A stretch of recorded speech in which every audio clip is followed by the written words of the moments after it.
Once upon a time, in a peaceful village in Nigeria, there was a beautiful family. The family lived in a small, cozy hut made of mud and roofed with palm leaves. The father, called Baba Adebayo, was a strong and wise man. His wife, Mama Adebayo, was kind and loving.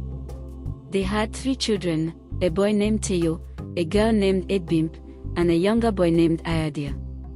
Ayodele was the youngest of them all. He was only 5 years old.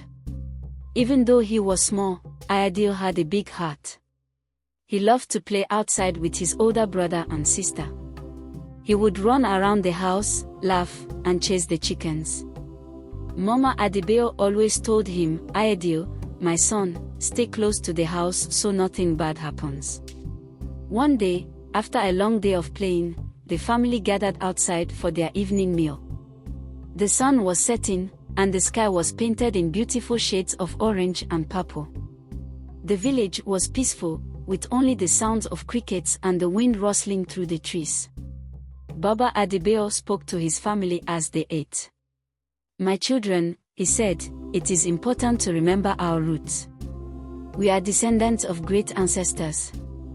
Our village is protected by powerful spirits. But we must always be careful, because the world outside is not always as safe as it seems." Edbimp and Teyo listened carefully, but Ayodele was busy chasing a butterfly that had flown by. He was too young to understand the seriousness in Baba Adebayo's voice.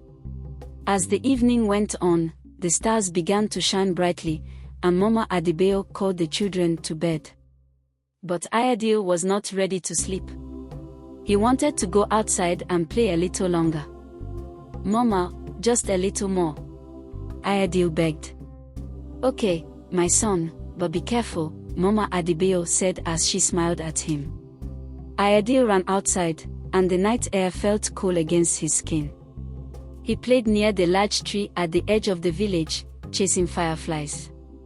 But as he ran, he didn't notice that he was moving farther and farther from the house. Soon, the sounds of the village faded, and all Ayodele could hear were the whispers of the wind. Ayodele looked around and saw that he was lost. "Where is my house?" he wondered aloud, feeling a little scared. The night grew darker, and Ayodele started to feel nervous. He called out, "Mama, Teyo, Edbimp," but no one answered. He tried to walk back the way he thought he had come, but it felt like the path was getting longer and longer. Suddenly, Ayodele heard something.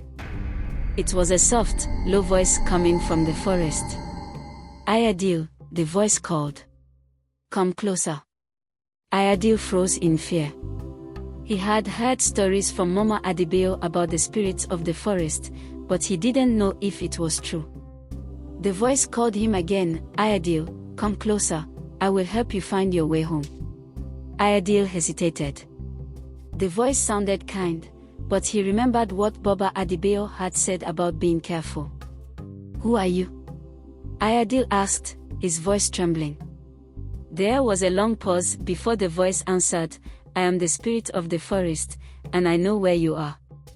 I can help you, but you must trust me." Ayodele thought about it for a moment. He wanted to go home. He missed his family. So, he decided to follow the voice. He walked deeper into the forest, his small feet crunching the leaves on the ground. As he walked, the forest seemed to grow darker. Strange shadows moved around him.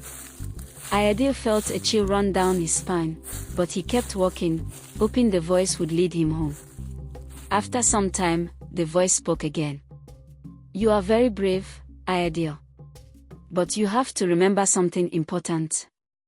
The spirits of the forest do not like children who wander alone. You must promise me that you will never leave your village without telling someone again." Ayodele nodded. "I promise," he said. Suddenly, the ground beneath him shook, and a large, shadowy figure appeared in front of him. Ayodele gasped in fear. The figure had glowing eyes and was taller than any tree he had ever seen. It was the spirit of the forest.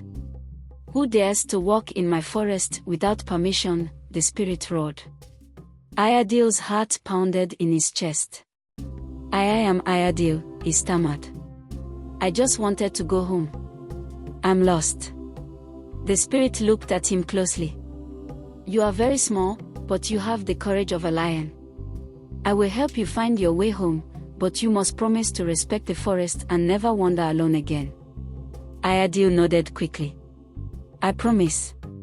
I promise. The spirit's glowing eyes softened.